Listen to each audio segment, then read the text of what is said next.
है कि आपने आयतुल्ला खुमैनी का जो जो जो तस्वीर है वो आपने आतंकवाद के साथ जोड़कर दिखाई है। उनकी मांग है कहीं ना कहीं कि उस दृश्य को निकाला जाए। सर, आपका क्या कहना है कि आप निकालना चाहेंगे या वो जरूरी है दिखाना या रखना चाहेंगे? इस पर क्या रिएक्शन है आपका? देखिए, ये लीगल नोटिसेस हैं, इनका कायदे से मेरे को कुछ बोलना नहीं चाहिए। ये लीगल मैटर्स हैं तो इसका लीगल जवाब ही जाएगा प्रोड्यूसर्स की तरफ से। लेकिन मैं आपको इतना बता सकता हूँ कि दुनिया के किसी भी कोर्ट में, किसी भी कोर्ट में, किसी भी महफिल में, किसी भी फोरम पे, किसी भी प्लेटफॉर्म पे मैं इस फिल्म के एक एक शॉट, उस शॉट के अंदर जो भी दर्शाया गया है, एक एक डायलॉग, एक एक कैरेक्टर की पूरी रिस्पॉन्सिबिलिटी अकेले लेने को तैयार हूं। दुनिया के किसी भी फोरम, प्लेटफॉर्म, कोर्ट मैं एक एक चीज, एक नहीं बल्कि 100 visual references, dialogue references, videos के साथ साबित कर सकता हूं। इसलिए उंगलियां तो बहुत लोग उठाएंगे, क्योंकि सबका जो दुकानें चल रही थी हिंदुस्तान में इतने सालों से, सबकी वो थोड़ा उन पे भी चैलेंज होता है, उनको वो भी एक्सपोज होते हैं, तो उंगलियां उठेंगी मुझे उससे। कोई इतनी जब फतवों जैसी लड़ाइयां लड़ सकते हैं तो फिर 10, 12, 15 लीगल केसेस तो लड़ ही सकते हैं।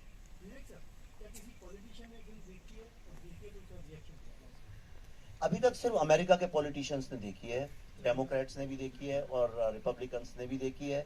इंडिया में मैंने जानबूझ के किसी पॉलिटिशियन को दिखाई नहीं और दिखाना भी नहीं चाहता हूँ। और शायद एक मेरा मकसद यही था अमेरिका में पहले दिखाने के, क्योंकि इंडिया में दिखाता तो वो अननेसेसरली पॉलिटिकल लेवल पे फिल्म फंस जाती। या I wanted it to be seen as a film. Kher साहब बार बार कहते हैं कि भाई एक फिल्म पहले है, बाद में कुछ और है, तो इसको एक फिल्म के नजरिए से पहले देखें। अभी तक किसी को नहीं दिखाई और शायद दिखाएंगे हम। मैं तो नहीं दिखाने वाला हूँ, खुद देख लें तो लोग देख लें। ऐसा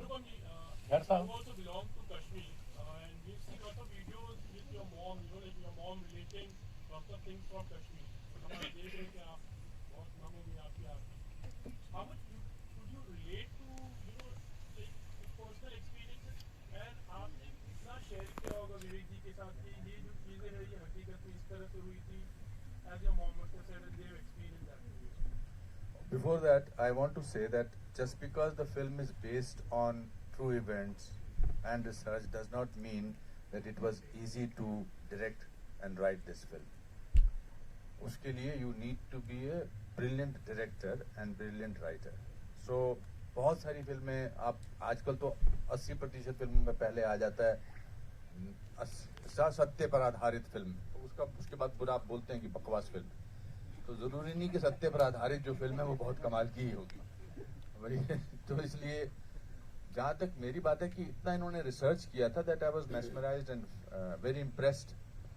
और उसका नतीजा ये है कि आप ये न्यूयॉर्क में जो मेरा उन्होंने इंटरव्यू किया, वो न्यूयॉर्क में मुझसे इंटरव्यू करने ही आए थे, because I belong to the same community. मैं और Bhasha are the only two people who sort of kept hugging each other after every shot, because she plays my daughter-in-law and Darshan plays my grandson. But मेरा और भाषा का हम एक दूसरे का एक साइलेंट एक्सचेंज ऑफ एक्सप्रेशन जाता था कि ये सच है, ये जो भी दिखाई दे रहा है ये सच है। मेरा पर्सनल एक्सपीरियंस जो मेरे बिल्कुल इमीडिएट फैमिली में हुआ, वो मैं हमेशा बोलता हूँ कि मेरे जो मामा थे, मेरे मदर के छोटे भाई, और मेरी माँ बार बार इसका जिक्र करती है, उन्होंने अपनी पूरी जिंदगी पैसे जोड़ जोड़ के, वो ओवरसियर थे वहां पर, और ओवरसियर को क्या बोलते हैं नॉर्मली? ओवरसियर ही बोलते हैं, हाँ।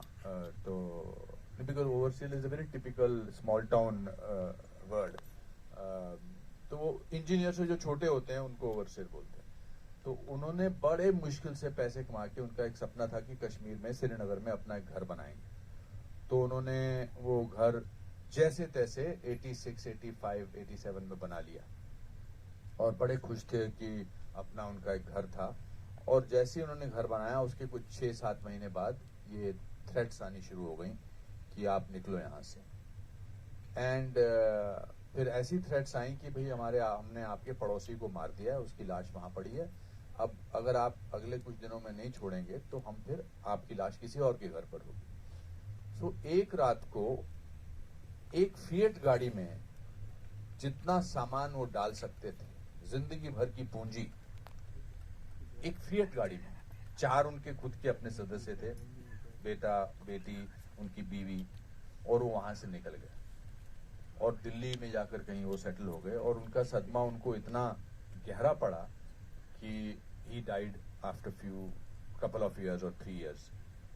And so that is what we have seen. जैसे जब आप किसी के घर से किसी को निकालते हैं तो आप सिर्फ उनको दीवारों से या छत से या उनके आंगन से नहीं निकालते हैं, आप उनको उस जगह की आबो हवा से, उस जगह की खुशबू से, उस जगह के वातावरण से, उस जगह की आदतों से वहां से निकालते हैं। मेरे दादाजी का छोटा सा एक मंदिर था 3rd फ्लोर पे, मिट्टी का घर था, और वहां पर उनकी वो जो अगरबत्ती रोज जलाते थे तो उसकी एक खुशबू थी। अब वो खुशबू टेंट में तो नहीं आ सकती है, या किसी जम्मू के घर में या पूना के घर में या दिल्ली के घर में तो नहीं आ सकती है। हम होटल में 5 स्टार होटल में रहते हैं बहुत बहुत दिनों तक, लगता है यार अभी घर जाके अपने बिस्तर पे सोना है। हम अमेरिका जाते हैं या कहीं और जाते हैं, हम कहते हैं चलो यार इंडियन खाना खाते हैं। So I think from that point of view my mother, when she saw this film, she didn't speak to anybody for 2 days. 2 दिन तक उन्होंने किसी से बात नहीं की, क्योंकि उनकी पूरी मेमोरीज वापस जो हैं वो रिवाइव हुई, और उन्होंने कहा क्यों दिखाई तूने मेरे को ये फिल्म, मेरी सारी मेमोरीज वापस हो गई हैं, आ गई हैं। या आर्टिकल 370 जब एब्रोगेट हुआ, क्या हम वापस जा सकेंगे, मेरा बड़ा दिल है वापस जाने का। सो अब आप अंदाजा लगा लीजिए जो इस डॉक्यूमेंट्री में बात कर रहे थे उनका क्या हाल हुआ होगा, उनके साथ क्या महसूस किया होगा उन्होंने। So from that point of view it's, बार बार काफी लोग बोल रहे हैं आंखें नम है, आई थिंक इसका सदमा जो है ना, इसकी तकलीफ जो है वो आत्मा तक गई है। कश्मीर में आज आप जाओ, मुझे याद है जब बचपन में मैं जाता था तो निशाद गार्डन जाते थे, शालीमार जाते थे, पिकनिक पे जाते थे, तुलमुल खीर भवानी टेम्पल जाते थे, वहां की नदियों में घूमते थे, हंदवारा, सोपोर, ये सब जगहें हैं वहां की। अब कश्मीर की आत्मा जो है वो घायल है।